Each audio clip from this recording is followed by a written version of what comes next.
Hello, ladies and gentlemen. Welcome to the evening session of the City Council meeting. The meeting is now called to order, and I'd like to ask our city clerk to please call the roll. All council members are present. Would you please stand with me for the Pledge of Allegiance and then remain standing for a brief moment of silence afterwards? I pledge allegiance to the flag of the United States of America and to the republic for which it stands, one nation, under God, indivisible, with liberty and justice for all.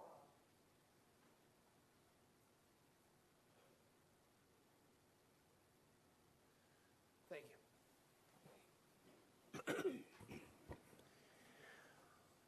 All right, we'll start with agenda changes. Staff, do you have any agenda changes? No, sir. Council? No.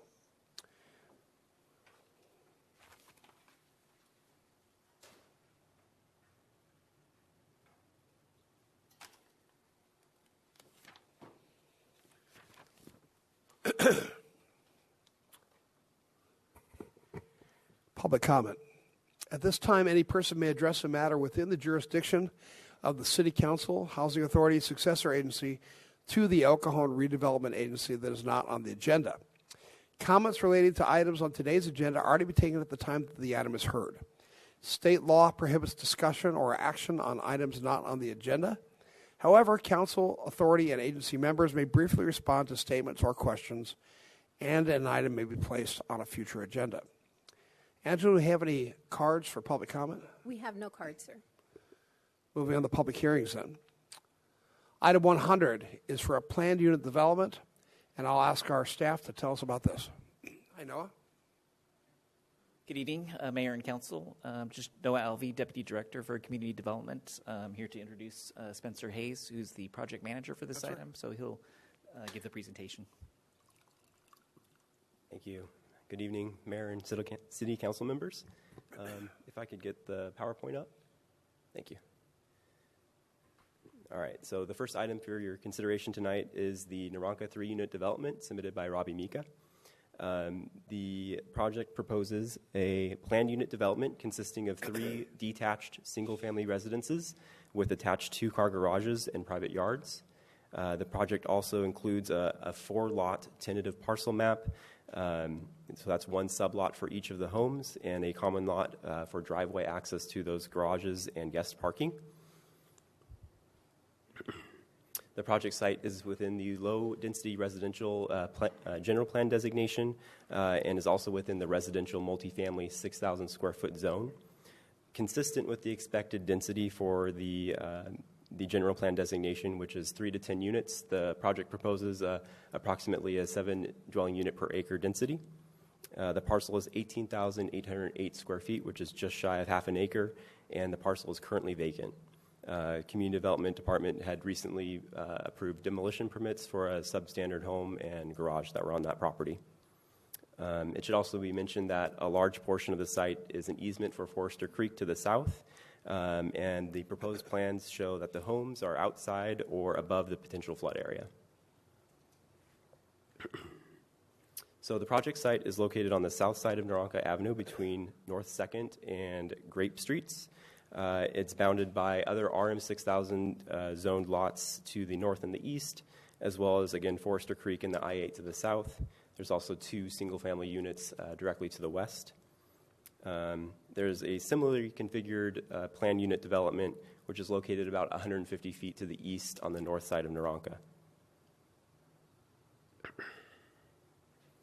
And so here's a representation of the proposed site plan and map. The residences are shown in yellow, the common lot is shown in green, and then that large easement for the drainage channel is in blue. So in addition to the 2-car garages, the common lot includes 3 additional surface parking spaces for guest parking, and that's in conformance with the RM6000 zone requirements. Each of the units also has access to a private yard area, which is consistent with the planned unit development standards, and a large front yard setback off of Naranka Avenue, which is consistent with the RM6000 zone requirements. So with one exception for concrete sidewalks, the proposed plans meet all of the other development standards of the PUD section of code and the RM6000 zone. The PUD section of the zoning code discusses concrete sidewalks attaching the surface parking to the residences. Basically, in this case, the project proponent is proposing to accommodate pedestrian access in the common drive area, since it wouldn't be necessary for just the 3 units and those 3 parking spaces. The building design complies with height requirements of the ARM 6000 zone, which is 20 feet, and that produces a product with somewhat of a shallow pitch for the roof line. The proposed finish materials are stucco with a bold trim around the windows and doorways, and different variations of earth tones, browns, and tans. The proposed design also meets the architectural variation standards in the residential section of the zoning code. One last note is that the planning and development chapter in the zoning code states that city council may require construction of a 6-foot project boundary fence or wall. And in this case, a 6-foot wood fence is proposed along the project boundary and between the units. And here's what those proposed elevations look like. Essentially, each of the home footprints is very similar with slight modifications or reorientation for the direction of the drive entry into the garage. And then, as discussed, you can see the trim elements and the tan colors on the stucco. So Planning Commission held a hearing on July 9th, and one individual just requested clarification of the proposed parking configuration, and then the project proponent spoke in favor. At that same meeting, the Planning Commission recommended City Council approval by a unanimous vote of all the members present. And with that, staff are available to answer any questions you might have. Thank you, Spencer. Questions? Michelle? Since this is right by the exit and right by 8, what type of mitigation steps have you taken or is going to be taken to mitigate the sound? Because, and I'm just curious, maybe in 10, 15 years when traffic gets even worse out there, I would hate for this to come back and say, what are you going to do about the sound? Sure. Yeah, so this is not my area of expertise, but I do know that building code requires sound to be mitigated to a certain level, which is supposed to be acceptable for all residential uses. I believe that's 45 decibels. Okay. Do you know what it is now, what the sound level is now? I do not. Okay. Thank you. Whenever I hear of 2-story buildings, I'm always concerned about privacy. So are the homes on either side single-story or double? They're both single-story on either side. And the way that they're oriented, would the second story of these be looking down into anything like inside a living room or? There would be windows facing the adjacent property. If you don't mind, I'll bring back up the site plan. So you'll see that the setback, though, from the adjacent property, especially to the east, is slightly larger to accommodate for their rear yards. So that setback is slightly greater. The unit on the west side, if I jump back to the elevations now, oops, going the wrong way. So that elevation is the bottom left side elevation, where the windows are smaller and less frequent than the opposite side. And so we're looking at the bottom picture there, right? Correct. And on the left-hand side, you're seeing that's kind of what would go with it. And in this building, are those bathrooms? Are they bedrooms? I don't have the floor plan currently with me, but so you'll see the half-height windows. Those would be bathroom windows. And then I couldn't tell you on the bottom. Well, the bottom floor doesn't matter as much, Okay. but I believe the other ones are bedroom windows then. Okay. Second story has the bedrooms. And the way that these are oriented, if the next door neighbors on either side wanted to do solar someday, this doesn't have any material impact on somebody? It would not, no. Okay. All right. Sounds good. Thanks. Oh, I'm sorry. I should ask. The neighbors didn't ask about somebody looking down on my backyard or something, because they would have gotten notification of this project. Yeah, everyone within a 300-foot radius would have received notice, and we did not receive any comments prior to the meeting. Sounds good. Thank you. There has been an encampment on the other side of the drainage canal. has anyone contacted Caltrans to make sure that they can't get back there anymore? Because I would hate for these people to build their homes and then we don't have jurisdiction over that particular area.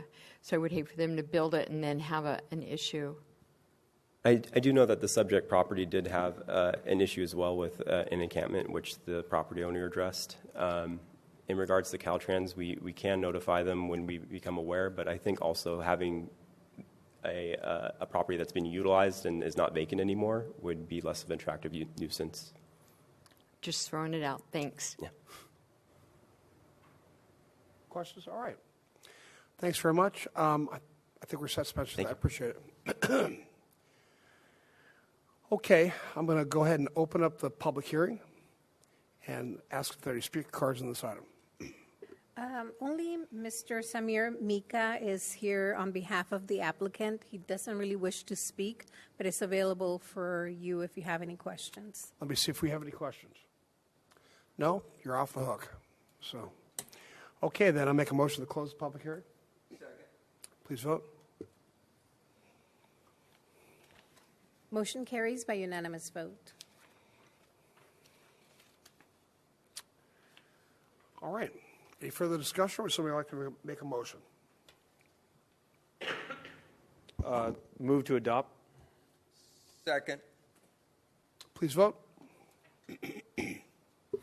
Just for clarification, is the motion to adopt all three items, the three resolutions? Do I need to state all three? Well, you should mention at least that you're including all three resolutions. So yeah, my motion is to adopt all three resolutions outlined in the staff report. Your second still stand? I think I made the second. You did. Yeah, okay, my second still stands. All right, then please vote. Motion carries by unanimous vote. Great.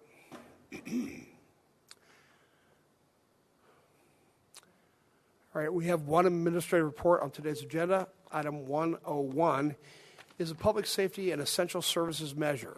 And I'll ask staff to tell us about this. Thank you, Mr. Mayor and members of the council. Mr. DiMaggio and I will be tag teaming this agenda item. So he's going to take the first part and talk about some of the background, then I'll dive into some of the rationale for staff's recommendation. So with that, Mr. DiMaggio. Mr. Mayor, members of council, before I begin my half of the presentation, I just want to make mention that, as you know, we dealt with a lot of information that we gathered in a very short period of time to present to you tonight.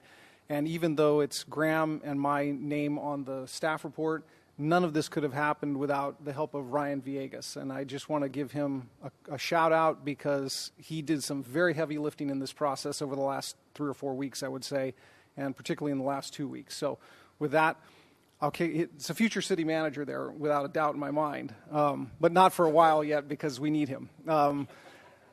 Okay, so let's start by a refresher in what Proposition J actually is.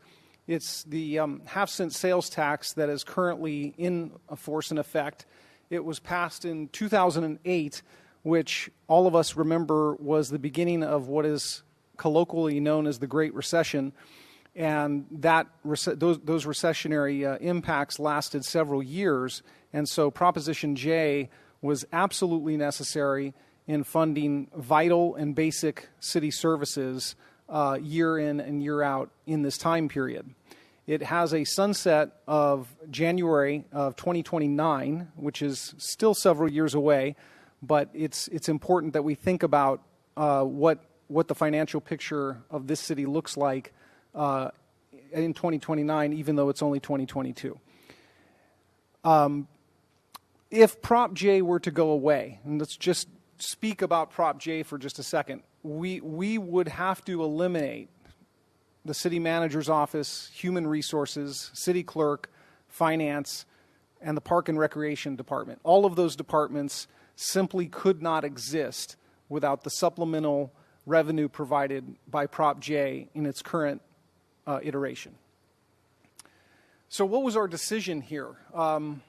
This was Ryan and I kind of sitting around thinking, when are we going to poll for this? It doesn't happen until 2029. When should we gather data? And the decision was made to go ahead and poll now, just to get a baseline. And to be perfectly frank with you, I kind of figured our baseline would be around 30%. And that would kind of give us an idea to sit down with Graham and myself and kind of decide on what kind of program we needed to embark on over the next several years to talk about the importance of Prop J and talk about the importance of the issues that the residents of El Cajon would like you all to focus on and how exactly we do that. So we also needed to ask ourselves the question, do we want to repeal Prop J and replace it with something else? Do we want to extend Prop J? What exactly are we asking of the voters when the time comes? That could be and was included in the polling. Graham's going to talk a little bit about election cycles, but obviously we have the 2022 cycle, the 2024 cycle, the 2026 cycle, and the 2028 cycle, or a special election, which is very expensive. We can prognosticate all of those different cycles and say this is good, this is bad, this is what we think is going to happen. The farther we go into the future, the more unsure we get with what the situation is going to be. But those are the cycles that we have. We retain the services of Probalski Research, and they conducted the poll that you're about to see some of the results on from July 23rd to July 26th, just a few weeks ago. They polled a total of 400 El Cajon voters, and they polled in English, Spanish, and Arabic.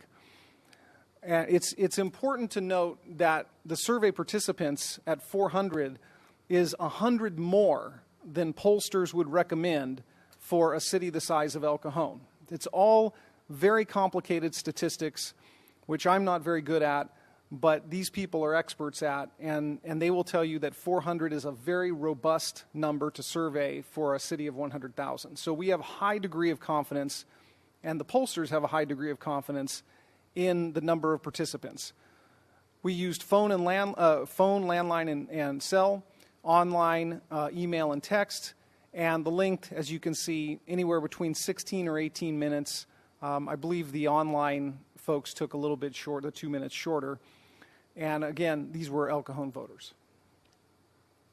This is the demographics, just a brief snapshot of demographics. You can see by ethnicity.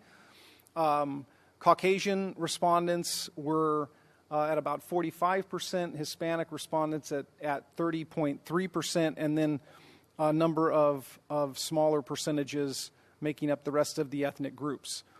Interestingly enough, we have a 4% differential male to female. That's kind of unusual. Although it's never 50-50, it's never really 4%. So it's kind of an unusual dynamic here, not just for the polling, but just kind of an interesting dynamic that spreads across the community of a 4% differential between male and female. Party preference is very even.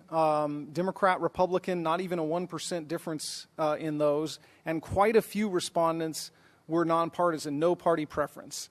And the age groups are represented pretty well split across all age groups, with the older age groups making up, the 50 to 64 making up the lion's share, plurality, I guess you can say, at 26.3%.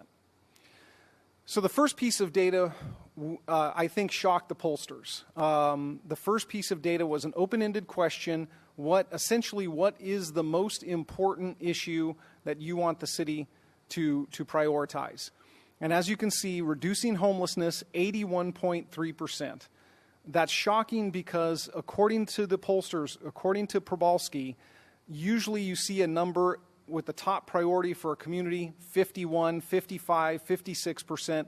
They have never really seen anything at 81.3%. And because this was an open-ended question, they were able to discern from the various answers that there is a lot of, they really want you to prioritize this. And to be fair, we have prioritized this with the resources that we have available, but they want more, clearly want more. And the second issue, removing illegal homeless encampments, another big number here, 64%. Again, that also has to do, obviously, with homelessness. So these are two very important issues for the electorate, for the residents. And then, of course, preventing and reducing crime is 61%. And then we fall off onto, again, reducing crime. That's 49%. So then we fall off onto some smaller percentages, which we would expect to see when people are, 1/3 want the city government to be more efficient. Well, that's always going to pull at 1/3. There's always going to be 1/3 people that want us to be more efficient, so it's no surprise there. But the real thing here is the homelessness and the reduction of crime seems to be the major priority. So at this point, what Probalski did was do a split sample, taking half of the respondents and asking the question, would you vote yes on the sales tax if it were to expire in 20 years? So half of the respondents were polled with this question, and as you can see, 59% said, yeah, I'd do that if it expired in 20 years. Now, there was opposition, as there always is going to be. 24.5% said, no, I'm not going to go for that. 17%, I don't really know. I'm unsure. Next slide. Now, the split sample B takes the rest of the respondents, half of the rest of the respondents, and said, would you vote yes if it was ended by the voters? And now you see 65% with just generally the same no vote, but your unsure came on board with the yes. Your unsure declined by half because there was empowerment there that you explained that it was ended by the voters. And so there was a sense of empowerment, and so you moved unsures over to yes and didn't gain any no's. Next slide. So the average of the split A, split B would be 62% would vote yes on the sales tax measure. Now 70% would vote yes if the sales tax measure was a 1-cent sales tax measure. Again, by a large margin, again, you only got 8.5% that are unsure about that. Again, 24%. That no vote is about a quarter, right? In all cases that we've seen here, it's about a quarter, give or take. Unsure, relatively low number, but very strong support for the 1 cent. Now, I want to go in the last few slides. I want to conclude my part of the presentation on go into the data a little deeper, not too deep, but a little deeper. So, 65% said they would vote yes, knowing that all funds generated would stay local for local control by the city council in the budgeting process. 65% yes, but look on the other side where those who initially voted no, now 37.5% of those who initially voted no said, I'll vote yes. And then the unsure came out, and that was 46% that came over with that stipulation, that it stayed local. Next slide. If we had an independent citizens oversight committee and regular audits, you have 65% also that are willing to support it. Again, 34% of those who originally opposed it now came on board, and 56% who were unsure about whether they would support it came on board, knowing that there would be independent citizen oversight. If we're going to use the money, if the council determines to use the money to improve neighborhoods, this would be filling potholes and street lights and improving sidewalks, which we've discussed. We have a large deferred maintenance issue with our sidewalks. That's a big number. If the money would be used to improve neighborhoods, where are we? We're 63% approval, and then the people who voted no come on. 37.5% of those people come on. And then 58% of the unsure come on, knowing that that would be a priority.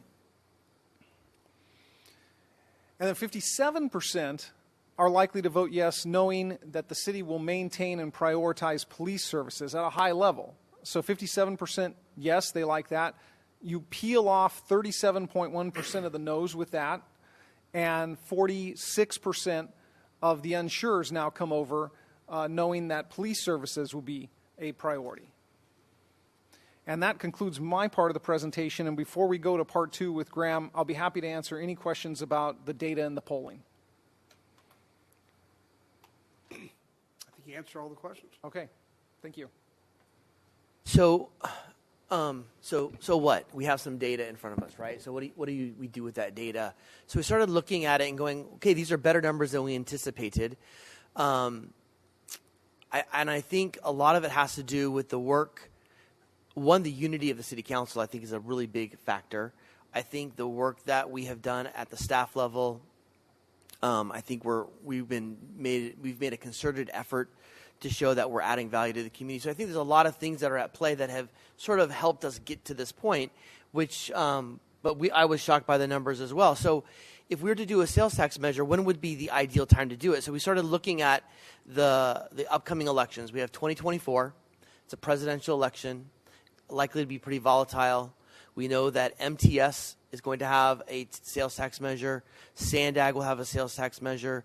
We're hearing that Cuyamaca-Grossmont College District will have a property tax measure. There could be another local school tax measure on that. So there's going to be a lot of tax measures in 2024 with a volatile presidential election. I have the assumption that a lot of those tax measures will fail in 2024, given the mood of the voters. And this is complete speculation. There's no data to back this up, but just talking to people and kind of putting my pulse on where we're at. I think with all those failures, I think those same tax measures that were going to be presented in 24 will likely reappear in 2026. And so we'd have a very crowded ballot. 2028 would be literally less than 2 months before the Prop J were to expire. And if staff recommended 2028, you should probably let us go right now, because that would be really bad city managing. So that leaves us with 2022. It's months away. We haven't had any time to dialogue this with the community. But given the polling numbers, given the alternatives for upcoming election cycles, we actually think that we would recommend that the city council consider 2022 as a plausible date. It also gives the community a chance to weigh in, and if the community rejects it, it gives the council plenty of runway to reconsider what went wrong, and do we need to modify what we're asking of the community. So we also looked at the question of how much. Of course, zero, and you saw the dire situation of what would occur if Prop J were not extended. The other alternative is just to replace Prop J. I'll talk about how I think staff has done a good job at presenting balanced budgets over the years, but I think it has been done by thinning the organization, and I am worried that at some point we're becoming anemic and potentially not able to fulfill some core responsibilities. I'll share some data with you in a few slides. And the other alternative is 1%. Now, if the council opted for a 0.5 cent sales tax measure, I think that would at least get us through, and we could continue to limp along and continue to do an amazing job with what we have. But I do worry that our community is asking us to do more. I think there's an expectation that we do more in homelessness, that we do more in crime prevention, and with a 0.5 cent sales tax measure, more cannot be accomplished because we've already cut so much, so many places. So with a 1 cent sales tax measure, it would allow us to address homelessness in a really effective way. You can see this is one tent on a sidewalk. And you can see how much staff and resources goes into one tent. I know that you receive comments from the public. I see the comments on Facebook complaining that they see a homeless encampment on a sidewalk and police officer after police officer driving by. I don't think the public realizes that in order for a police officer to deal with that situation, that's a minimum of an hour, if not an hour and a half. And if they want resources, it's a 2-hour investment. And we have no police officers in the city that have the time to just spend that much with the homeless because they're running from call to call. Now, we do have a special unit that focuses on quality of life issues and homeless. So we've assigned those and only those police officers to deal with that situation. Otherwise, we would stop policing if every police officer were to stop and address a homeless encampment. with a 1 cent sales tax measure, we would have the resources to address the encampments. We would also have more fire services, and we know, and I'll show you some data where we're really thin in this area. Let me show some data I think is important to recognize. There's a lot on this table. I apologize.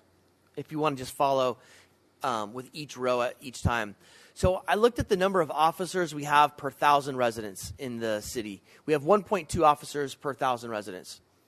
The county average is 1.3. That doesn't sound like that big of a difference. It's a 4% difference. But if you look at how much crime we have, this is FBI indexed crime, not reports for service, not homeless calls. These are FBI categorized crime. We have 26.7 crimes reported per 1,000 residents, or arrests actually. These are arrests. And the county average is 21.4. We have 25% more crime than the county average. So if you look at the crime that each officer addresses in a given year, 30%. Our officers are 30% more busy. So we're doing more, a lot more, with less staffing than other communities. Looking at our fire personnel is even more dramatic. We have 30% less staffing per capita than the rest of the county. Our fire calls for service are 31% more. We have far more calls for service than the average city in our county. So that results in the average call per fire personnel 80% more. So we have some stations that are responding to more than 4,000 calls in a year. It's a lot of calls. If you look at the call rates per city, the next highest is about 1,000 less per year. So we're responding, and that's the next highest, but that's not even the average. The next highest is going to 1,000 calls less. City Council, we desperately need more police officers. I think the council making the decision to take advantage of bringing on laterals from San Diego and over hiring by 10 officers has done tremendous amount of work and is yielding tremendous amount of results for our community. For the first time in I don't know if ever or for many, many years, I'm looking to the chief, we actually have an officer dedicated now to the Regional Terrorism Task Force. We've never been able to do that. We don't have the staffing to do that. There's a lot of task force that we would like to be involved with so we can be more of a regional player, but we just don't have the staffing levels to do that when we're so busy. So this would allow us to be more engaged, more proactive, more effective at meeting the demands of our community. A 1 cent sales tax measure would also allow us to make community improvements, more paving, more sidewalk replacement and installation, more park development or park improvements.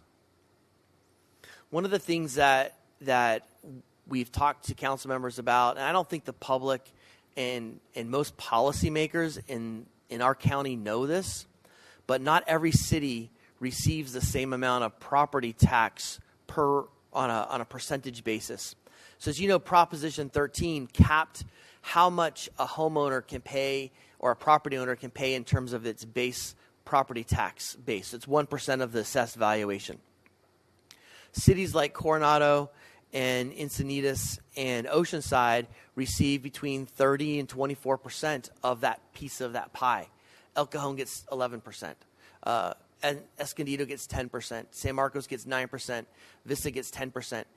If we received, in terms of our share of the pie, the same amount that Encinitas receives, we wouldn't be talking to you about another half-cent sales tax because our share would actually equal $13 million. And so we're playing at a disadvantage. We're trying to compete with other cities that have far more resources, not because they're along the coast, just but because they have a bigger share of the pie than we receive. And so that's a challenge that we have. We also have had a policy, and as a pro-development city manager, I love it. We're one of the only cities in the county, or if not the only city in the county, that has no developer impact fees. And so I think at some point there's no way to continue to upgrade the infrastructure without those unless we have another financing source for those costs. So we also looked at some of the sales tax rates in other cities. As you can see, there's currently 8 cities that either have between a half a cent, like El Cajon, and a 1 cent, as the 4 cities identified in the slide. Note that Solana Beach City Council just put a 1 cent sales tax measure on its ballot to go November 2022, and Escondido put a 3/4 cent sales tax measure that will be going to the November ballot. So if those were to pass, I don't know if they will, if they do pass, that would mean over half the cities in San Diego County have some sort of augmented sales tax measure. So one of the things that is important to staff, partly because I think it's good government, but also resonated strongly with the polling data, is there needs to be good taxpayer safeguards. And so the ordinance that staff has drafted that's before you this evening includes a Citizens Oversight Committee. It specifically calls out a representative from the San Diego Taxpayers Association. It specifically calls out a representative from a local business organization. I would recommend the Chamber of Commerce. It also recommends that there be 3 residents of El Cajon that are serving on that committee, and it calls for at least one of them to have some sort of finance, accounting, auditing experience so they can add some value to that committee and give some counsel to the city council. Also, staff's recommending that the term be upon expiration of the voters overturning it. That seemed to poll a little stronger. Staff would recommend a 1 cent or 1% sales tax. And one provision that we have included in this ordinance, which we think is rare because we couldn't find any sample language. Perhaps we're the first in the state. I can't say that for sure. But there's a provision that's in there that allows the council, upon a unanimous vote, to actually suspend or reduce the sales tax any given year as you go through the budget process and you go, you know what? Sales tax is doing better than we thought. The state of California has fixed its homeless crisis. They figured out that crime is bad and that we should reinstate all the propositions that were, or undo a lot of the propositions that went into effect.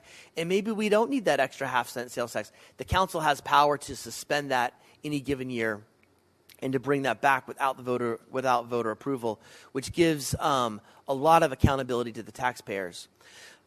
So with that, staff is recommending 4 things. One is a resolution that's before you. It's the first resolution. It calls for the actual election of the ordinance that is also included for November 8th, 2022. It also presents a draft ordinance that includes all the provisions that I just outlined. Mr. Foley in a minute will talk about some of the changes. There's a modified version of that ordinance on the dais that he can explain. It also includes a resolution that although this council cannot tie the hands of future city councils, it identifies as a policy document what is important to this city council and how you intend to prioritize the funds. And it specifically mentions, if I can pull that up, law enforcement, abating homeless encampments, homeless intervention efforts, expanding fire EMS services, increasing funding for roads, enhancing parks, and other municipal services. I think this is a valuable tool because I think it's important if this were to be adopted by the council that the public understand how these funds are going to be used. They're not going to be used for business trips, and they're not going to be used for parties or steaks at expensive restaurants. These are for services that are being demanded by the community. And then finally, I would recommend that the council allocate $150,000 for a very robust community information program. As you know, cities cannot campaign. We cannot endorse once the council were to make a decision tonight, and if that decision were to place it on the ballot. We as a city government cannot endorse one position or the other, but we can provide information. One of the things that, in talking to the owners of dealerships, one of the concerns is that a lot of members of our public don't realize how sales tax works. And so, and I know you all know, but when you purchase a car, it's not what the local sales tax is, it's what the sales tax is in your jurisdiction where you reside. And so the dealership said that a lot of consumers look to see who has the lowest rate, and then they go there. And if San Diego has a lower rate than National City, they'll go to San Diego over National City. But the reality, it's wherever you live will dictate what your sales tax is. And so I think it's important to the dealerships who make such a big component of our sales tax to do a lot of education in this area. And I think there's some other areas of education we can provide. So with that, Vince or I or Mr. Villegas are here to answer any questions about what's being presented tonight. And staff would recommend moving forward with these 4 recommendations. Mayor, before you begin, Mr. Mitchell mentioned that I had handed out a slightly changed ordinance. The only 2 changes are adding the language that people of the city of El Cajon do ordain, because it is an initiative measure being placed on the ballot potentially by the city council, but it has become the citizens' laws, the people's law, not the city council's. And then the last is the effective date. The effective date for most measures goes into effect 10 days after the certification of the election, but because we are getting approval from the voters, asking, I should say, approval of the voters to adopt the ordinance that you're looking at, we are going to would have to have a first reading, introduction, and then a second reading and adoption, and we would take it to the 30-day referendum provision after that. So if there are any questions about that, please let me know. Thank you, Morgan. All right, questions? Michelle. Thank you very much, gentlemen. You excellent report. A lot of information there. While this is still fresh in everyone's mind, for those who are listening in the public, go back to the car analogy and the car tax.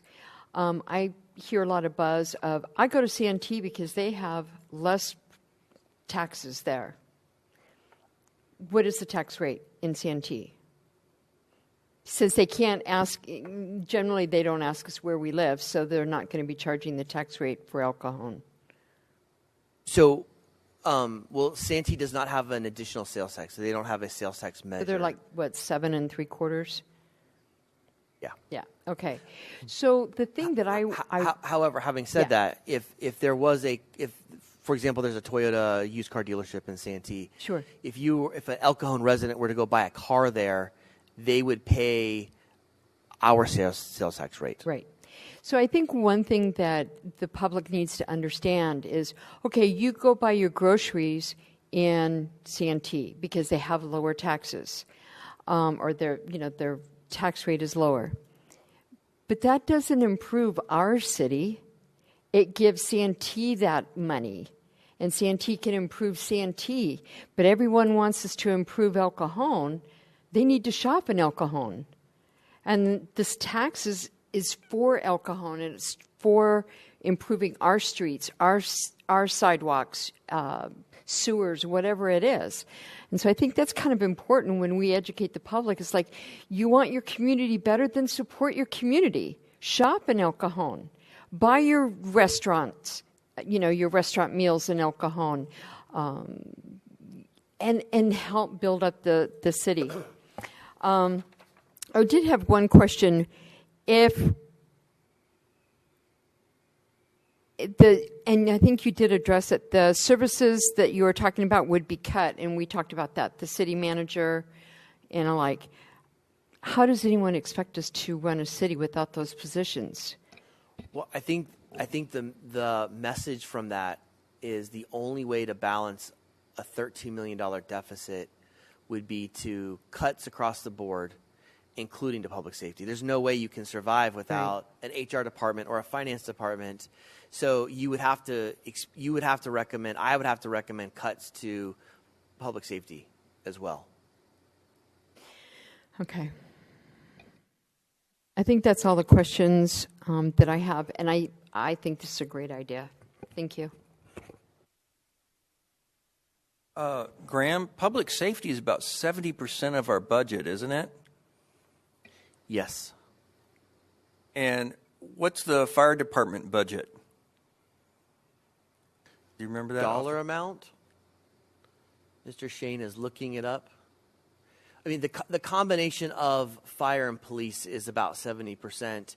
And I was looking at, actually, Sandag puts out some numbers that shows per capita spending. We actually have one of the highest per capita spending on a police department. Yet we have lower number of police officers per capita. And it's not because we're paying our police officers above average. They're actually making about average right now. So it's just how much business we have in our community. Yeah, my recollection was that Prop J actually covered the fire department budget.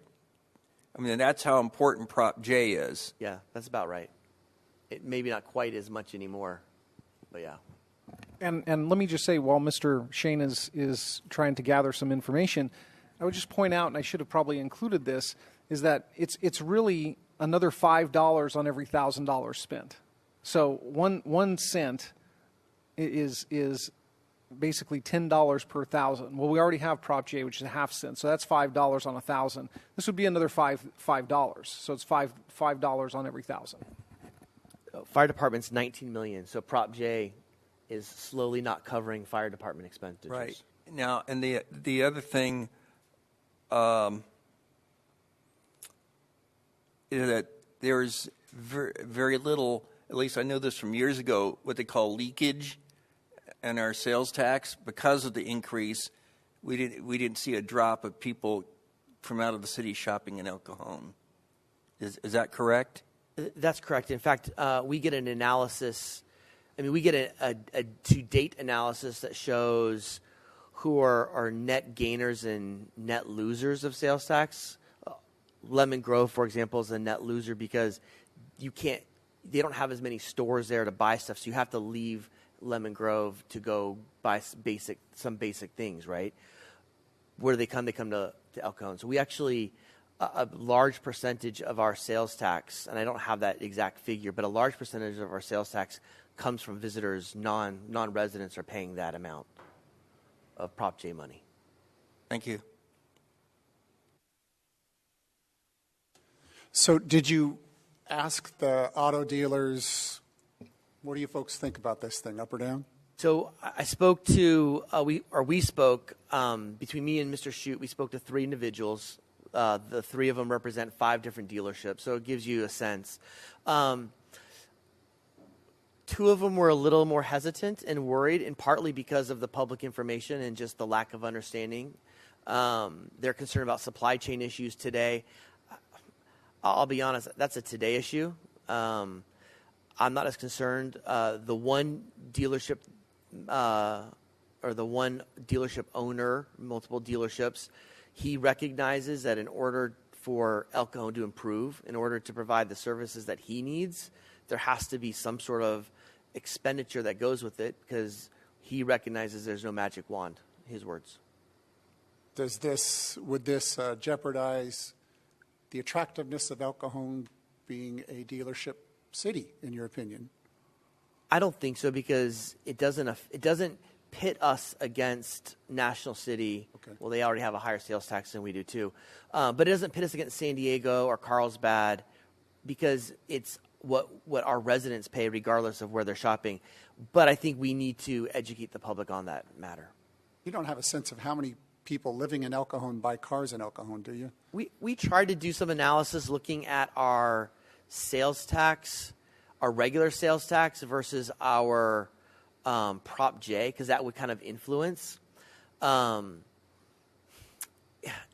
so many variables, but I think just based on that, it looks like 20%, maybe to 30% of the cars sold in El Cajon are sold to El Cajon residents. Yeah. But again, that's hard because it also includes El Cajon residents buying cars in National City. So it's a difficult number to divine. Sure. Okay. Is this a 50% plus 1 or 2/3, and why? This is a 50% plus 1 because this is a general tax. This is going to the general fund to be used on whatever general fund expenditure the council wants to use it for. What triggers the supermajority is if the council were to say this sales tax measure will only be used to pay for X, Y, or Z, just very specific things, but that would be written into the ordinance. And I think it's the reason why we would recommend the resolution, because even though it doesn't lock this council or future councils into something, it identifies and communicates to the public, the community, what is important to you and how the monies would be used. So how does the Oversight Commission monitor the compliance if there's no specific, like, you can only spend the money on this? So I think what we would do is we would, like Prop J, it's an identified separate revenue item. So it would be clearly Prop J revenue. We would look at that. We would look at our current expenditure plan. We'd look at what new things have been spent. And we would, even though from an accounting perspective, we wouldn't have a separate line item like this police officer, for example, is being paid with Prop, and we're assuming it's going to be Prop P, is a Prop P funded position. It won't be that level of detail, but we can present that kind of information to give the Oversight Committee a sense. And ultimately, they're there to see, is there too much money? Do you have enough money? Are you socking away $10 million into reserves every year? If that's the case, I would recommend to them that they recommend to you that it's probably time to suspend the sales tax measure. So my understanding is you can throttle this anywhere between a half a cent and a cent on any given year. You could actually throttle it down to zero. You could have a sales tax holiday. Okay. The property, let's go back to the staffing per thousand table. Just to clarify or ensure, the fire personnel calls, talk to me about AMR and our contract. I want to make sure we're looking at apples and apples with other.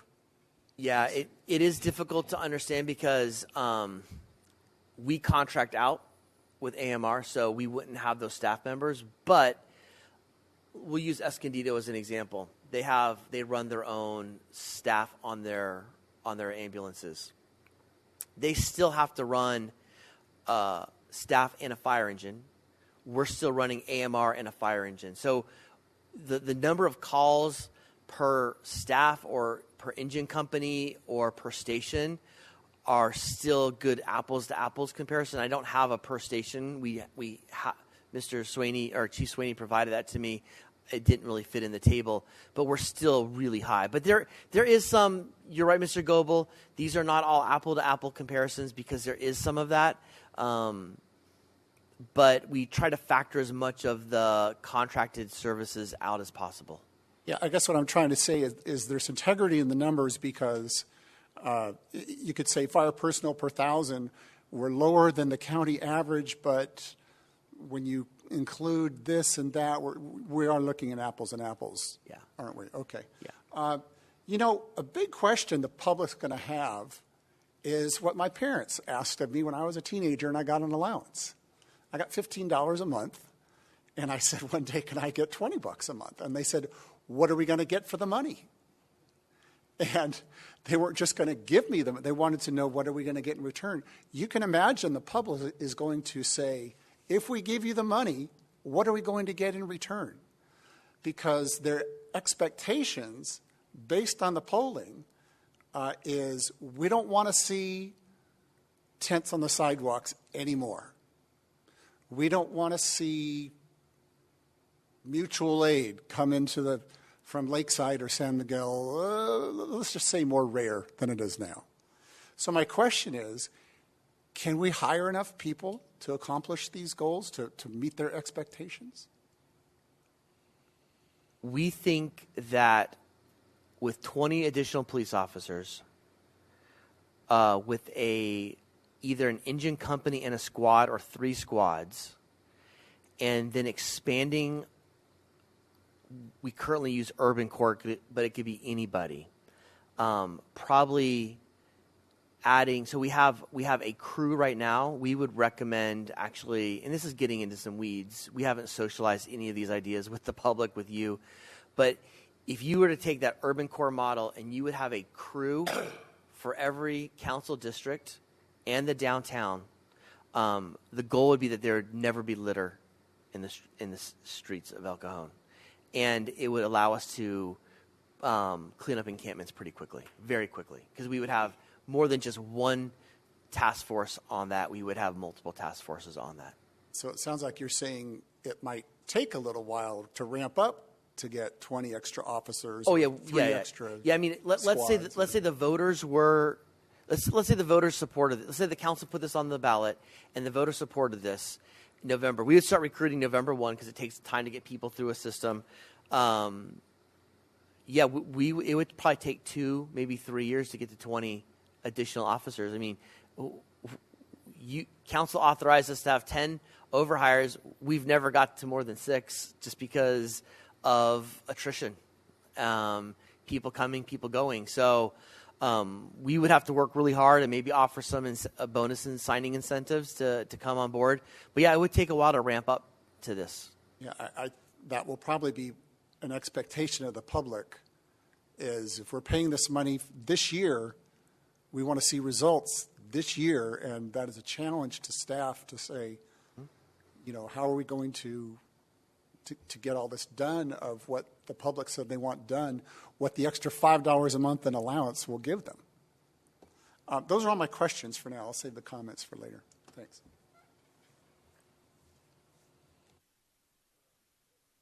Oh, yeah, I'm sorry. A couple points. One is to address Councilmember Goebel's concern. I think with extra police officers and extra firefighters that it will make El Cajon more attractive to people transferring over to El Cajon to get experienced officers, because we're not going to be working them to death. It's going to be a more pleasant place to work with more backup. The second thing is, so it's my understanding that the polls show us that 60% of the voters would vote for that 1% sales tax today. So that's what the voters want. They're willing to pay that extra penny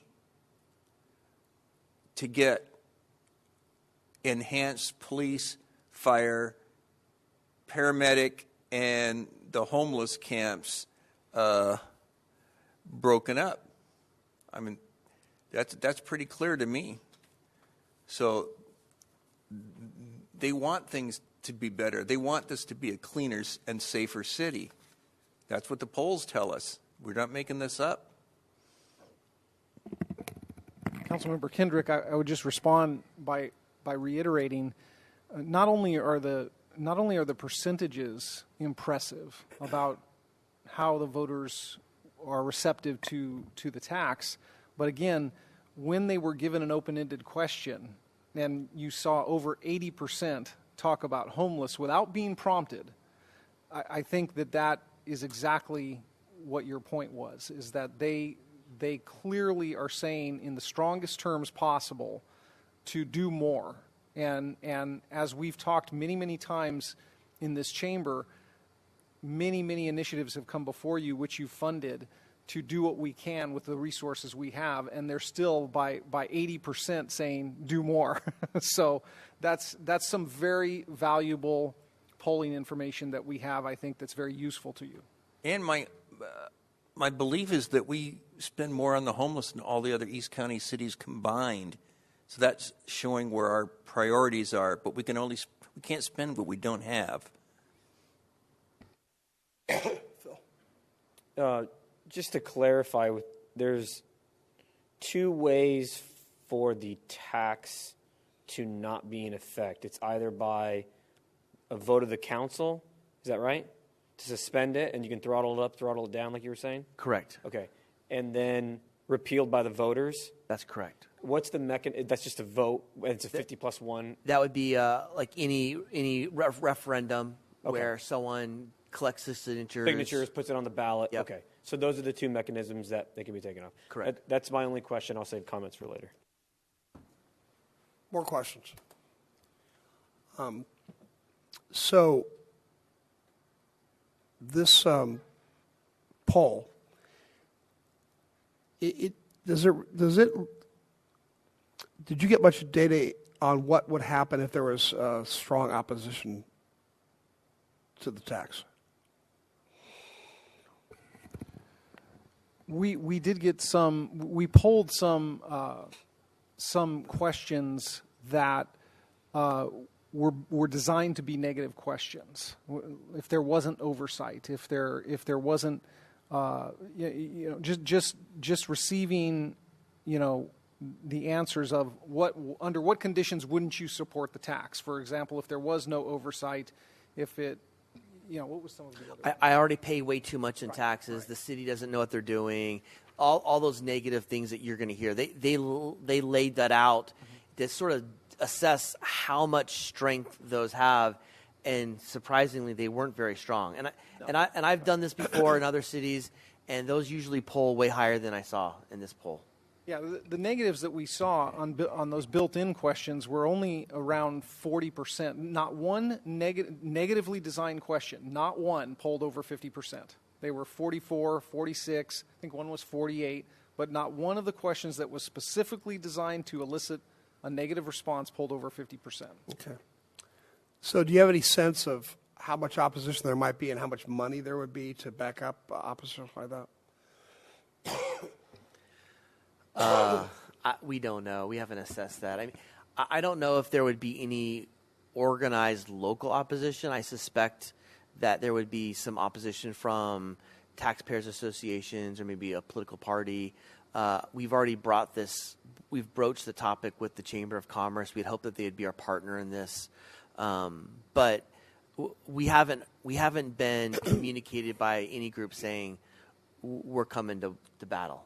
And how about raising money for the political part of the campaign? So as you know, the city cannot be part of that. So we suspect that some of our employee associations and some other groups, some of our civic groups, some of our consultants, contractors would contribute money to that. In talking with some campaign folks, and especially given if you see the sort of how people receive their news, it probably wouldn't need to be a lot of money spent on a campaign. Okay, those are my questions. All right, are there any public comments on this? Yes, sir. We received one from Patrick Grillo. Hi, Patrick. Good evening, Mayor, Council. So I have a lot of the same questions that many of you have offered as well. I want to focus on three things. Why this amount? How are we measuring success? How will we know that the $5 in allowance is worth it? And the oversight as well. So first, on the amount, many of you asked about the survey. Reading that as well, I do want to call out that while the presentation mentioned that it's the polling gathered English, Spanish, and Arabic speaker, the footnote at the bottom of the agenda report does note that it was 88% English speakers, 10% Spanish, and 2% Arabic. That compares to the 2020 census data for the city as 57% English, 20% Spanish, 20% other. So an 88% English, 57%. Can I interrupt you for just a second? Can you tell everybody who you represent? I'm an individual citizen. Oh, okay. Yeah. I also do happen to be on the Prop O Public Safety Facility Financing Oversight Committee, but I am here as an independent citizen as well. Sorry, you just were so organized. I thought you were, well, representing a group. To the point, too, about opposition, I saw this was on the agenda when it came out Thursday or Friday, so I think it's not been in the public discourse much yet as well. So I don't think we know one way or the other, any opposition, any dialogue on it. It's brand new. The second item, how to measure success.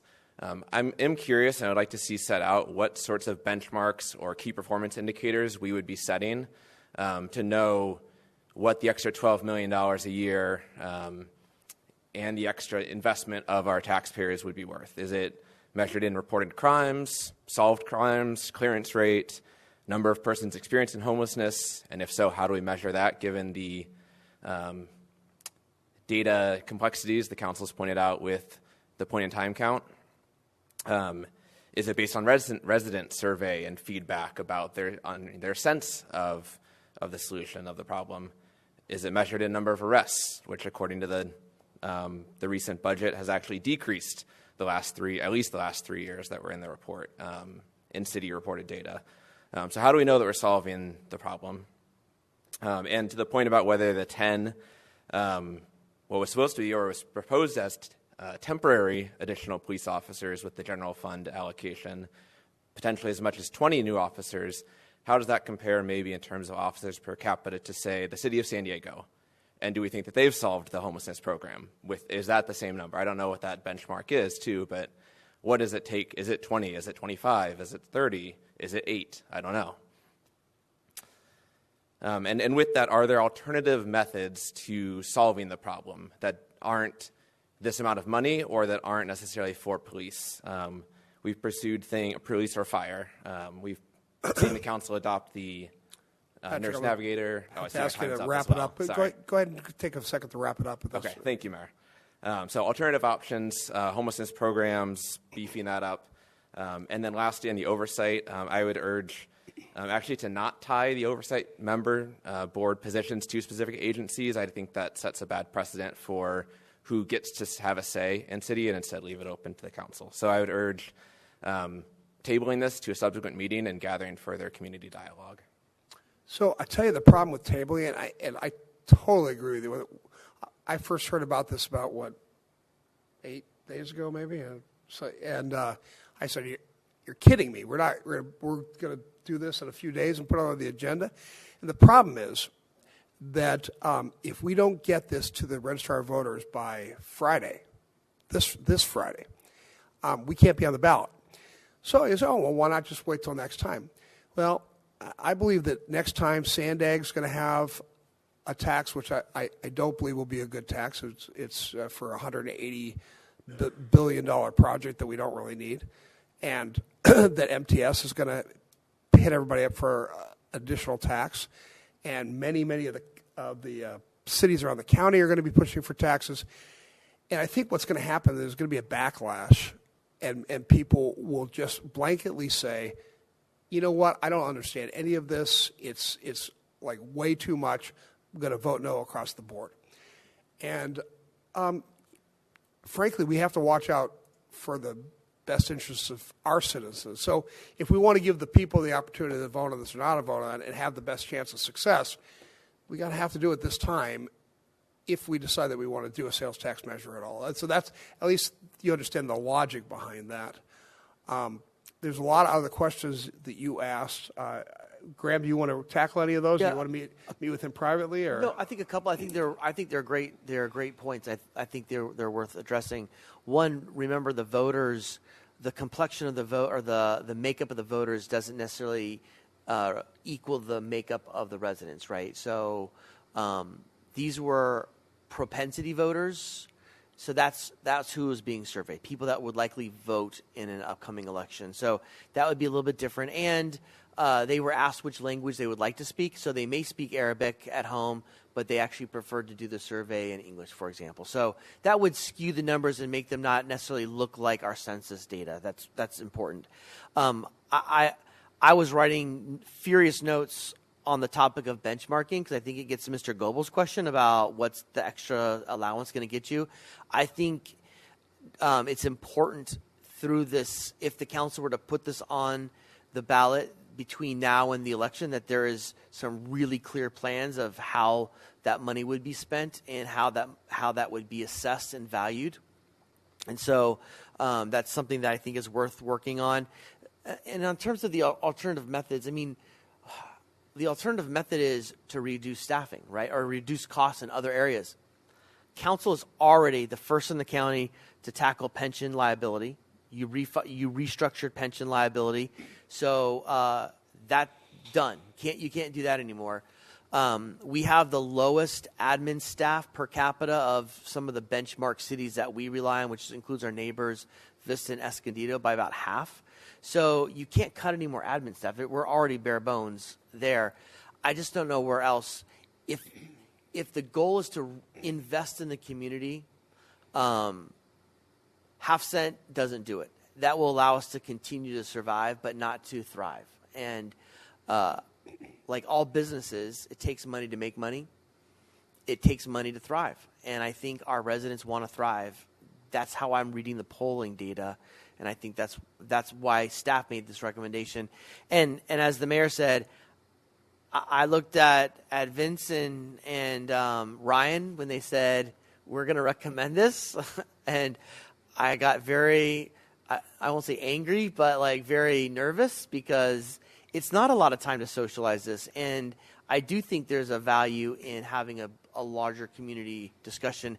However, if 2 years from now we were having the same conversation before the 2024 election and staff were to say, oh, by the way, we did a poll back in 2022 and the numbers were phenomenal, you should fire us, because it's our responsibility to present the data to the council. And based on that data, I think the council, staff recommends that the council move forward with this. Hey, Phil? I thought your questions were outstanding, and actually some of my points touch on a lot of your questions. I didn't get your name? I'm sorry. Patrick. Patrick. I think we found a candidate for our Citizens Oversight Committee if this passes. Well, he's on our Prop O Citizens Oversight. Can he dual serve? Absolutely. Well, Prop O should be expiring really soon. Okay. So just as that's ending, you can appoint him to be on the next one. You can leave your. I'm serious. You can leave your information with the city clerk. I'd love to talk with you more. Yeah. I totally lost my train of thought. Talk to me about your outlook on not having a representative from these institutions like the Chamber of Commerce and the San Diego Taxpayers Association, because my first thought is these people understand business, they understand taxes, they understand balancing a budget, and it's a watchdog organization. They have experience. So talk to me about your perspective on that. Sure. I think I would encourage the council to consider qualification or experience-based requirements, not necessarily requirements that might be perceived as delegating the appointment authority to outside agencies. So, for instance, if we were to say one of them gets appointed by San Diego taxpayers, one by the Chamber of Commerce, now they sort of, special interests get to get their seat at the table, and then three others to whoever else, as opposed to saying maybe someone with accounting, auditing, financial experience, a business owner or business, someone with that experience of running a business, whether they're appointed by or endorsed by the council or the Chamber of Commerce, for instance, or not.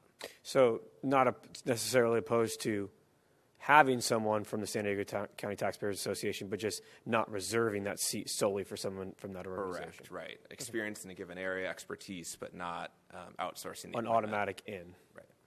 Fair enough. Thank you thank you very much for being here. Thank you. And thank you for serving on Prop O. Appreciate that. Mr. Mayor, just let me briefly address that issue too.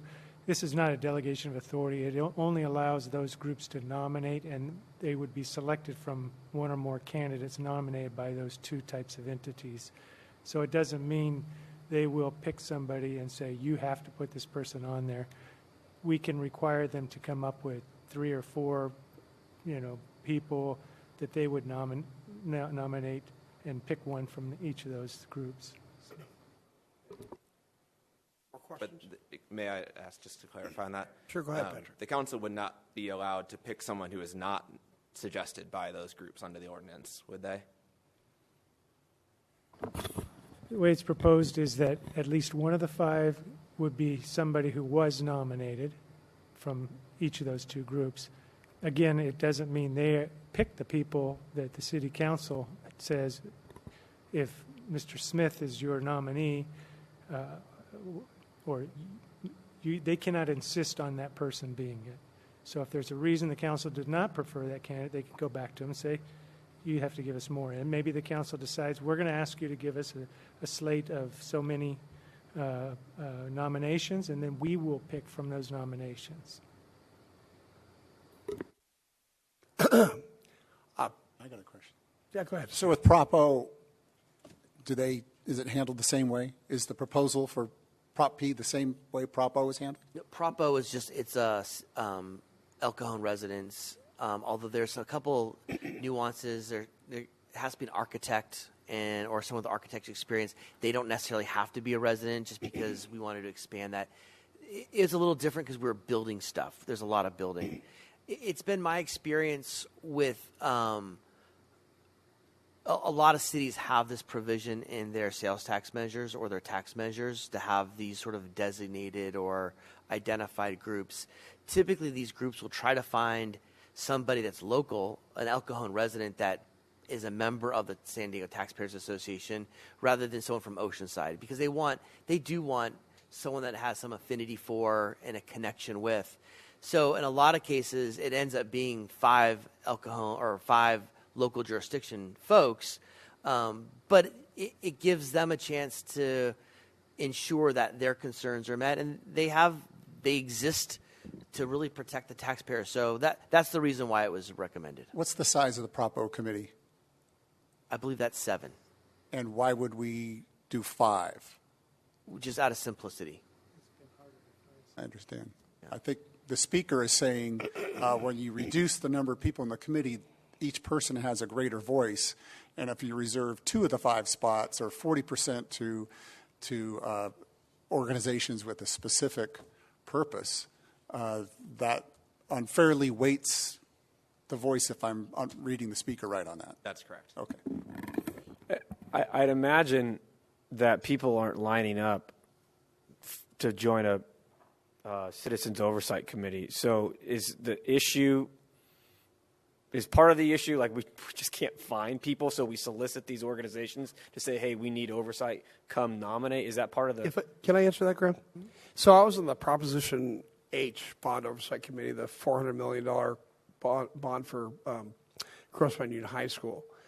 And the reason that they had somebody from the Chamber of Commerce and somebody from the Taxpayers Organization on there was to kind of act as watchdogs and make sure it wasn't just a political situation. So if it's just 5 or 7 residents and the city council picks it, not that this city council would do it, but other city councils might choose all their political friends who are going to do what they say. Right. And so I think that the citizens felt like they had a better shake at getting a fair reading if somebody from the Taxpayers Association, who ostensibly we would have no influence over, was there representing the interests of the taxpayers. So I think it worked. In my instance, it seemed to work really well. So I'll ask the speaker, would you be open to, instead of it being 5, being at 7 on the committee with 2 for the chamber and whatever organizations? Would that be easier to stomach? Would you scoff at it? What's your opinion on that if we increase it from 5 to 7? I think as Mr. Goebel was describing, that would certainly be better because it in my view, it balances out, it dilutes the relative weight of certain interest groups.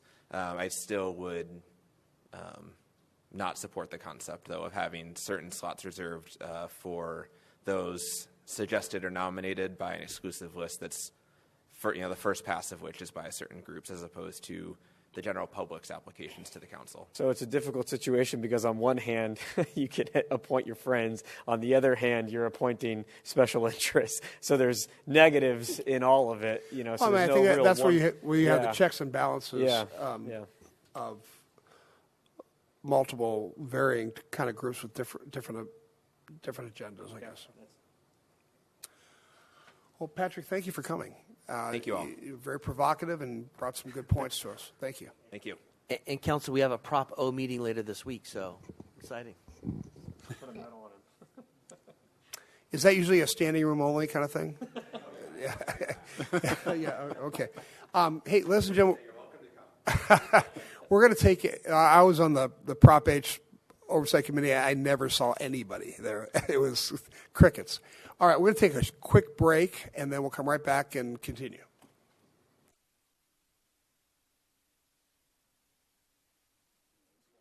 Okay, ladies and gentlemen, we're back, and we'll continue. Are there any more public speakers? No more speakers, sir. Okay.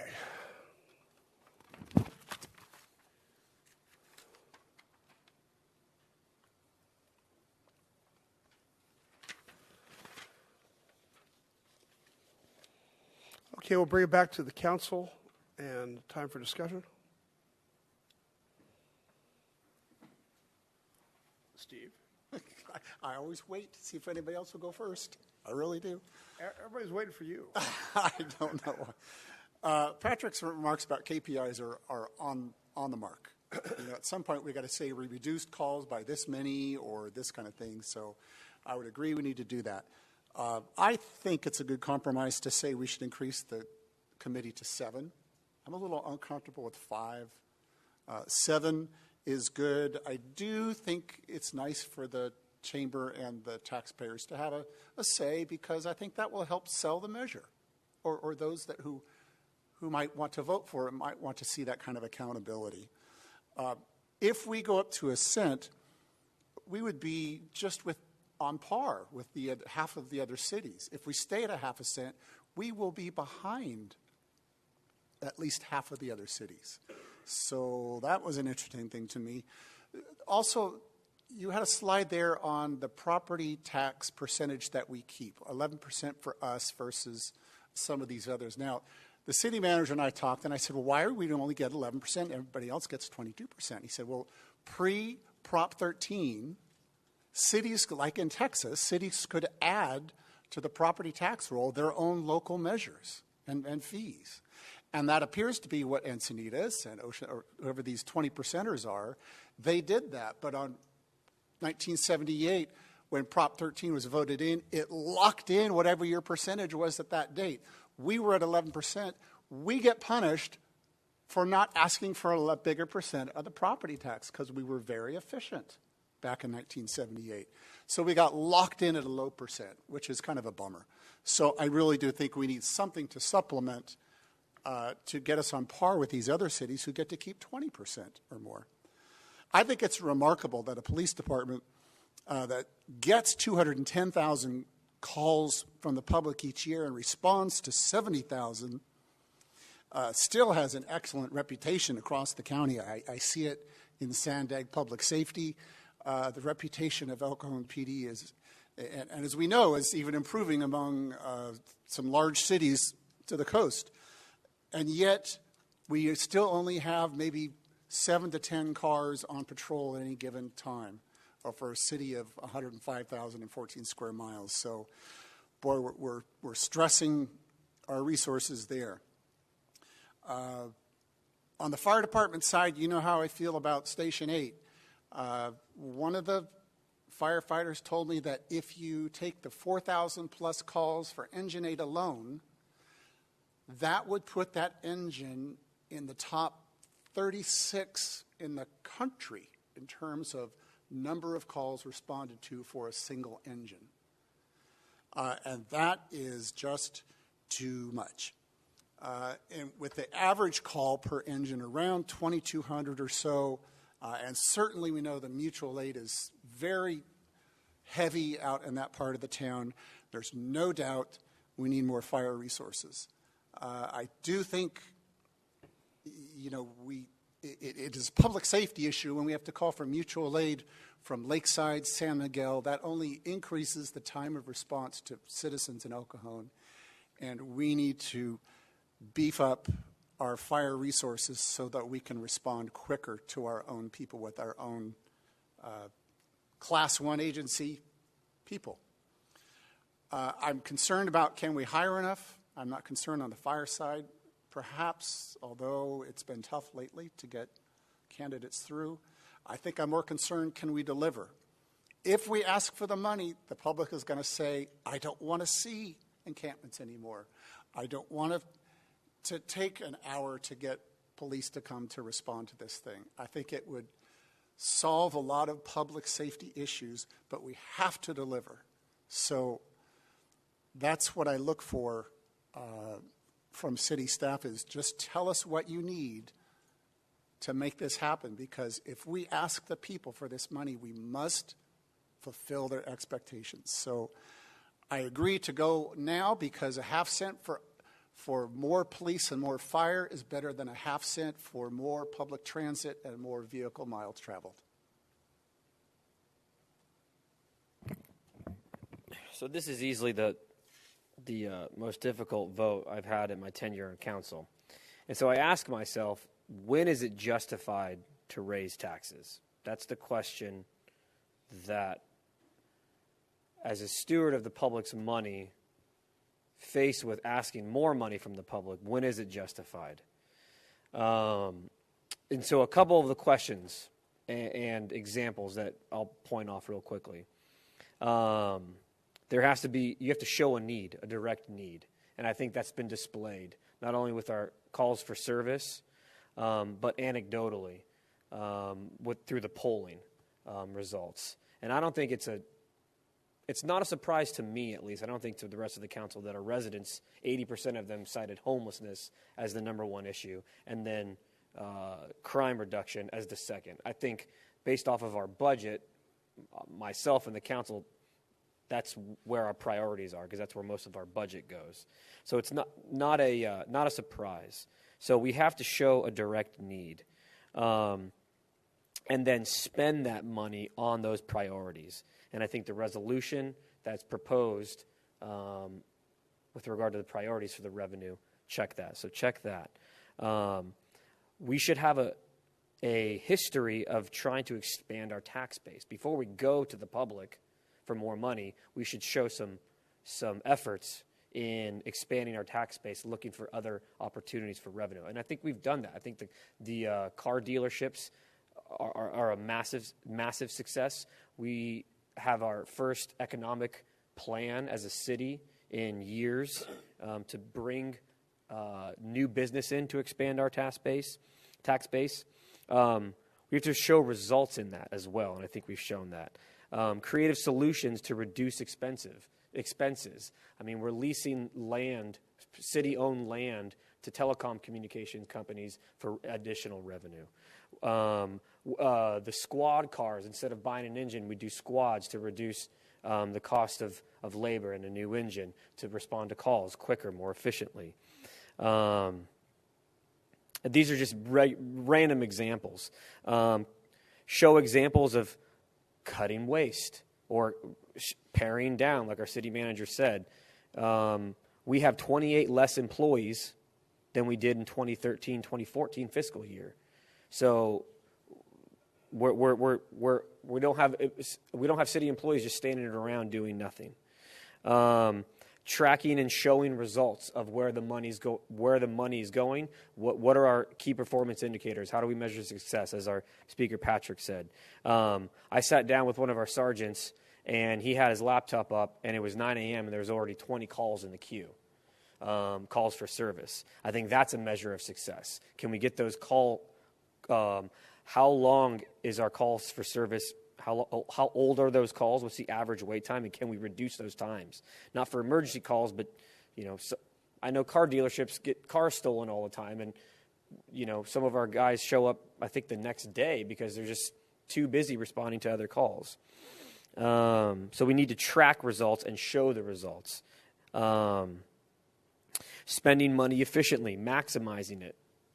As our city manager stated, our pension obligation bonds, reducing that money that we have that we're bringing in from the public, refinancing for a lower payment.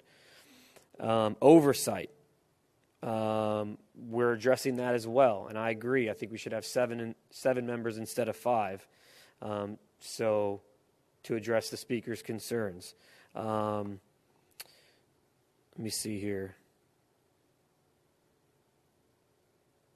Will it harm economic growth? That's a difficult question to have. I think this is a modest increase, half cent.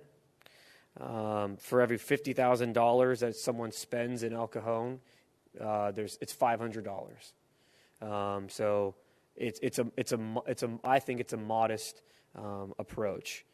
We've had a balanced budget for as long as I've been on council. We haven't raised taxes in 13 years.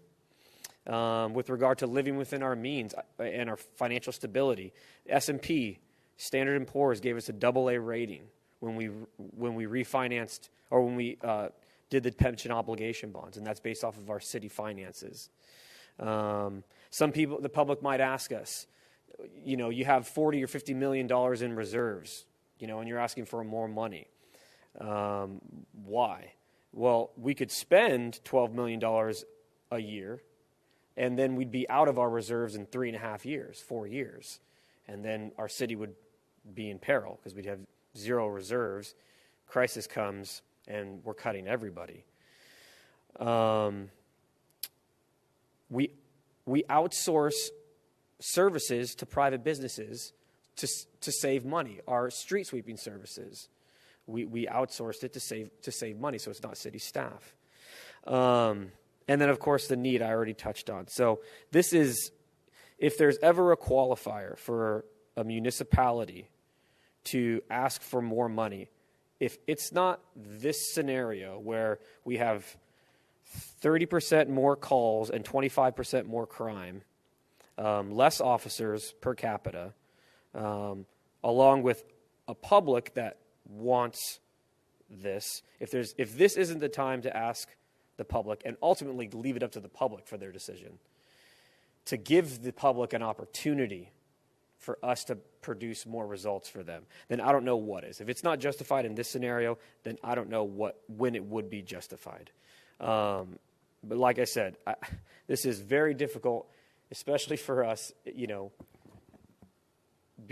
I consider myself one of the most fiscally conservative people as a moral subset of who I am. And so it's very difficult for me to do this. But I am going to make sure that if the public says yes to these funds, that they will be used efficiently, that we will continue to maximize these funds, that there will be oversight, not only from myself, but from the public, and that you're going to see results from these. So I'll leave it at that, but thank you for the presentation. I think you covered our staff covered all the bases. We didn't get a lot of public input, but ultimately the public is going to give their input with the vote. We're leaving it up to the public, so thank you. Cheryl, did you want to say? Sorry, I have to say one more thing. Wendy, sorry, I know I'm on my soapbox, but we had a resident this afternoon at 3 o'clock. Wendy Preventure came and spoke, and she was in tears because her and her neighbors were at a loss for what can they do about this neighbor that's probably dealing drugs, that's been a nuisance to the neighbors, to the city, staying up all night, revving engines. I mean, they're vagrants. And she came 2 weeks ago, and our staff, city manager and Tony Shute from housing and our chief of police, they all coordinated and they went together and they made it a focus to correct the issues that are there and come down on these people that are terrorizing their neighborhood. And the reality is we probably have 20 of these Wendy Preventures, our residents, that have these issues, that are reporting these issues. We probably have double that just aren't reporting, that are just living with it. And so I don't know how I can look a resident in the eye when the residents are saying, we'll pay more if you help us. I don't know how I can vote no on something like that. When we have residents being terrorized, when we have police officers that are being burnt out, when we have firefighters that are being burnt out, and we have residents saying, thank you for fixing this for me. We can't do that for everyone with the budget we have right now. So, Garrett? Well, I've always believed that the primary function of local government is to protect their citizens. And the citizens have clearly said, based upon this poll, we want more protection, and we're willing to pay for it. So I want to give them the opportunity to vote on this. And if we pass this today, we will give them that opportunity, and it's up to them. And I got to tell you one thing, I know that this money will be well spent because my fellow council members are very frugal, and they've been like that in the 20 years that I've been on here. We don't waste money, and we've got a staff that is also very frugal and extremely efficient. We have fewer employees now than we had 20 years ago, and this city doesn't waste money. And I'm confident that especially with the oversight committee, this will be money well spent, and this city, if this passes, will be safer and cleaner, and that's what the public wants. So let's give them the opportunity to do that. Anybody else? Well, I just want to say it looks like this is going to pass, and I'm going to vote yes for it as well. But I have to tell you, it's with a lot of heartache, because throughout most of my political career, I've been against pretty much every tax increase I've seen. I've never voted to raise taxes. We voted to end the Proposition O sales tax. What a lot of people told us, hey, it'd be really easy to just put an extension on the ballot and it will almost surely pass. But at that point, we didn't really have a compelling reason that we needed the money to continue services. So I felt that the right thing to do was to protect the citizens as much as we could by keeping sales tax low as possible.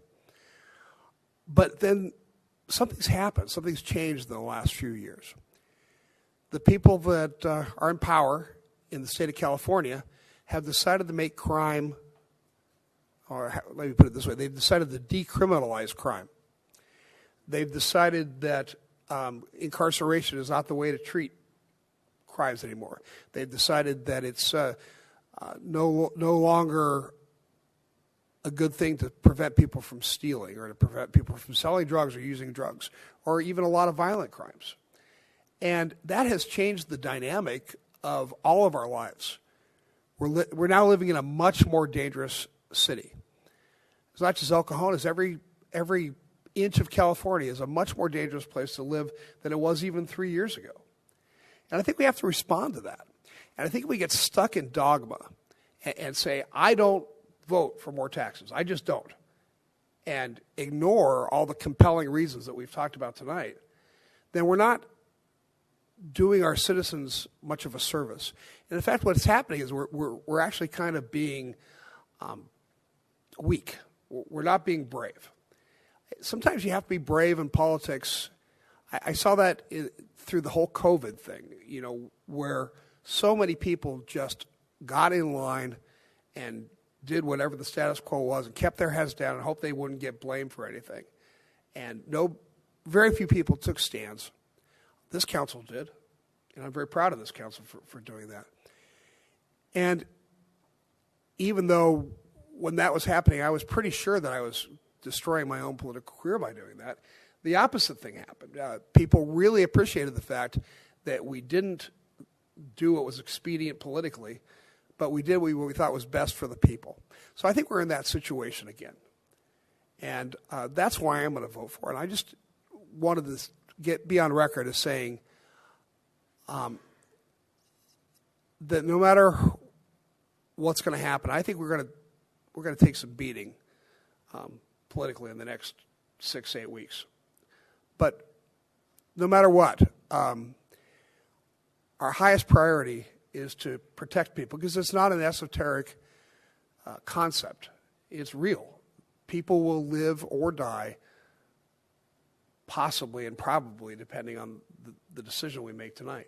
It will affect lives. And so that's why I'm willing to vote for this and willing to entertain a motion at this point. Now, I do think, since it looks like everybody's on board with this, we have to make a decision as to whether or not we're going to go for a 1 cent or a half-cent sales tax, meaning continuing Proposition J for a half cent and then adding another half cent to the ballot measure. I think Steve's concept of expanding the oversight committee to 7 is obviously a good idea. I don't see any harm with that. I'll let you all decide, but my personal recommendation at this point, based upon the political realities of what's going to happen in the next couple of years and, again, our obligation to keep people safe, I think a 1 cent sales tax would be a smart way to go, with the caveat that we can always reduce that later on down the line when we feel like the city is in a good enough political or a financial state to do that. And that's my thought. I'm open to discussion about that. Question for the city attorney. So the draft that we have here, is that for number 3 on the staff recommendation? Well, it's 2 because we propose you have a first reading, introduction of it at today's meeting. It's attached to the resolution that's number 1. Is that your question, which item it is? Is this 1, Oh, 2, 3, or 4? The one that was handed out? It replaces 2. Replaces 2. Okay. So I guess I'll move that we adopt the resolution calling for an election on November 8th. I will Maybe we take these one at a time. vote one at a time? Yes, please. Okay. Then Mr. Goebel, before you do, there is one more thing that we just needed clarification from the council, and we're trying to find it right now. And I apologize for this, but there's a section that dictates, I believe it's in the resolution, Vince. It dictates who can or cannot write or sign the argument for. It's in the resolution. So, Mr. City Attorney, do you recall which section it is? The reason why I say this is because it reserves the right for this council to be the ones that endorse or sign or write the letter or the argument in favor of, or you can leave that open to the public. So I think the way it's written right now, it reserves the right to the council, but we wanted to make sure that that's something either you're comfortable with or you wanted it open up to any group in the community that wanted to do that. Yeah, it's found at Section 16. Due to the community interest in this issue, the City Council authorizes a process permitting a community submittal of the argument. Under Elections Code, Section 9282, a ballot argument on this measure may only be submitted by an individual voter eligible to vote on the measure, a bona fide association of citizens, or a combination of voters or associations. That's what you were talking. So I know we're confusing to you guys right now. So, but Mr. Foley, So the 3 choices would be an organization, citizens, or an organization and citizens. Is that correct? And then was the other option reserving it for City Council? I think the way it's written right now, Mr. Foley, as you're reading this, you can verify this. The way it reads now, it allows the council to be the ones that submit the argument in favor of. On the ballot? On the ballot statement. So in the ballot booklet, there's arguments for and against. I personally think that it would be a lot more powerful if citizens groups and citizens themselves were arguing for this. You know, you could say that we kind of have a vested interest in promoting the passage of the sales tax. I don't know. What do you think? I think it's a great idea to have the citizens do it. It gives them the power to vote. It gives them the power to submit this. Do we have the time to get citizens group to do this? Yeah, I don't believe we have to do it by Friday. Okay. We're just going to have to. There'll be a date sometime, probably in the next couple of weeks, that has to be in by. I think giving it to the citizens to be able to have that voice, and you're right, it is more powerful. How do we, how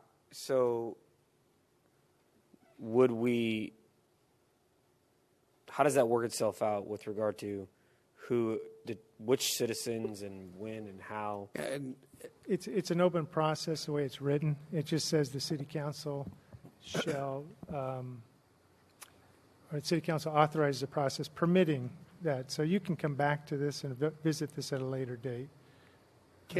if there's an argument that a citizen promotes, are we obligated to accept that?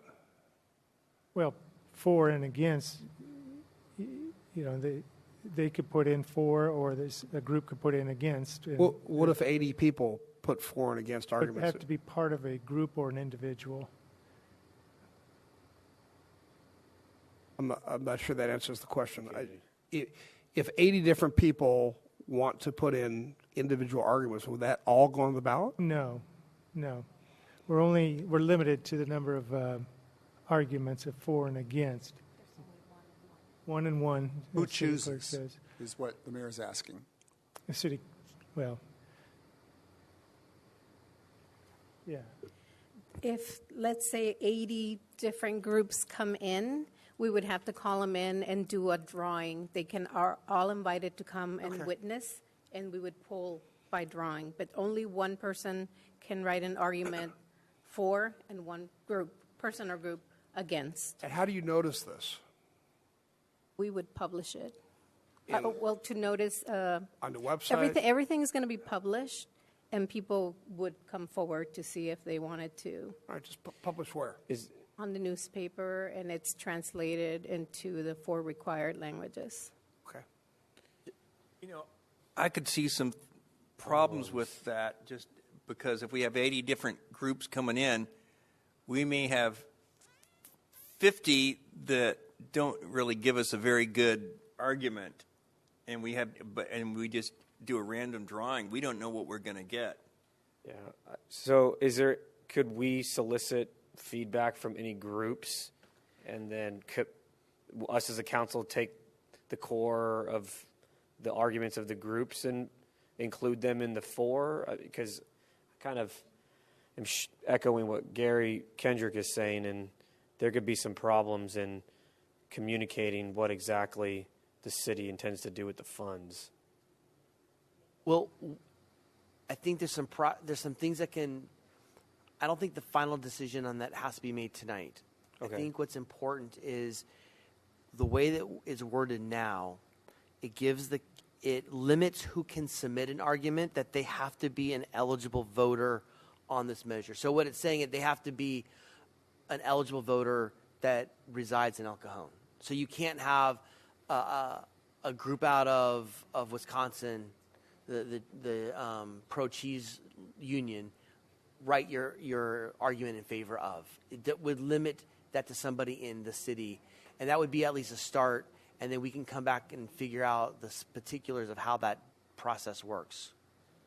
But we wanted to make sure you recognize that this does limit, right now, as it's worded right now, the first resolution, it does limit it to someone that is a resident or a potential voter in El Cajon.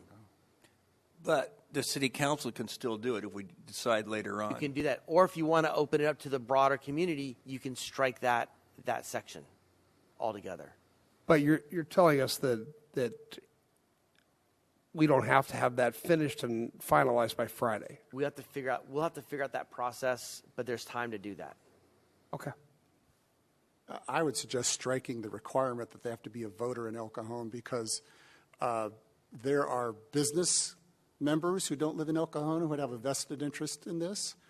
There are labor groups that would have a vested interest in this, who would want to perhaps have a say one way or the other, who may not be residents of El Cajon.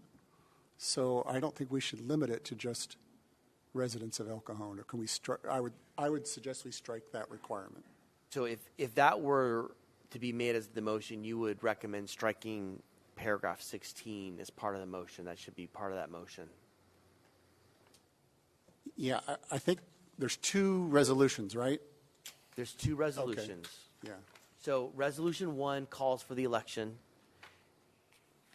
Resolution 2, which should be considered after the first reading of the ordinance, establishes your priority list or your priorities. And is this resolution 1 or 2? That's 2. That's the number 1. This is number 1. That's correct, with the ballot language. Sounds good. Okay. Okay. Yes. So My recollection is the actual details of that follow before the election. The elections code spells out arguments for and against for these types of measures. And, historically, cities have even allowed council members to be the ones who make the arguments or allowed them to make an argument for or against a measure the council even puts on it. And so that provides some sort of authority. We could do that too. But I believe, and we don't have a clear consensus on this, but I believe we'll come back because you have to also direct me to do an impartial analysis and things like that, and that'll come at a later date. So it doesn't, if you take that out, it doesn't mean you can't come back and have a method of selecting those things spelled out in a new resolution. Okay. All right. Skip it. I think it's really important we make sure we don't miss any deadlines for when the ROV needs the wording, because then we'd be in big trouble. The wording is in the resolution of what the question being presented is there, but it still allows or requires, or the city council can request that I make an impartial analysis, which is typically what happens. So the voters see that in the pamphlet of what my analysis is of this measure. And then when we do that again, we can take up the arguments for and against types of things. It's been a while, but my recollection is that a lot of these follow after you've actually met the deadline of placing something on a ballot, and you do some sort of cleanup and additional take additional actions that they've got to be timely, but we're not going to let that slip by, obviously. But I just don't have a clear recollection about the dates those are due. Okay. Somebody ready to make a motion? So I'll make a motion, and you'd like to do these one at a time, that we adopt the resolution calling for election on November 8th. Is that the first resolution in the draft report? Okay, then I would, part of my motion, move to strike section 16 requiring that a ballot argument could only be submitted by an individual voter in this thing. We could add that later if we want to, as I understand. So that's number one. Okay, second. Please vote. Motion carries by unanimous vote. And that I would move that we conduct the first reading of the ordinance, whatever that takes. Second. Please vote. Motion carries by unanimous vote, and the title of the ordinance reads, An ordinance of the City of El Cajon repealing ordinance number 4919 and imposing a transactions and use tax to be administered by the State Department of Tax and Fee Administration. And then I would move that we adopt the resolution establishing city council priorities. That is the second resolution on here. I would ask that we modify section 16 to increase the members from 5 to 7, and that would increase the El Cajon residents from 3 to 5. I'm sorry, that was in the ordinance. So if we, let's. The challenge is that the ordinance is attached to every resolution. Yeah. So that's why it's showing up in so many places. I apologize, but yeah, if you could Can we fix it later? reconsider this. We need the ordinance done today. Okay. But if you could vote to reconsider, then we'll take it back up with that modification. So. All right. I'll make a motion to reconsider. Second. Please vote. Motion carries by unanimous vote. And now if we take up the ordinance again with the changes as presented in the introduction by the city attorney and the section 16, the Independent Oversight Committee would be 7 members, 5 of which would be from the city of El Cajon at least, and the section 22 effective date change that was presented tonight too. I'll move that we accept staff recommendation. How's that? Perfect. Second. All right. Please vote. Boom. Motion carries by unanimous vote. And again, the title of the ordinance is An Ordinance of the City of El Cajon repealing ordinance number 4919 and imposing a transactions and use tax to be administered by the State Department of Tax and Fee Administration. And then when you're doing this resolution, just make sure you mention that the modified ordinance will be the attachment to the resolution. I move that we adopt the staff recommendation. Yes. Second. Please vote. Motion carries by unanimous vote. All right. And item 4 is the recommendation to allocate funds for informational education information on the measure. Move to adopt the staff recommendation. Please vote. Motion carries by unanimous vote. All right, well,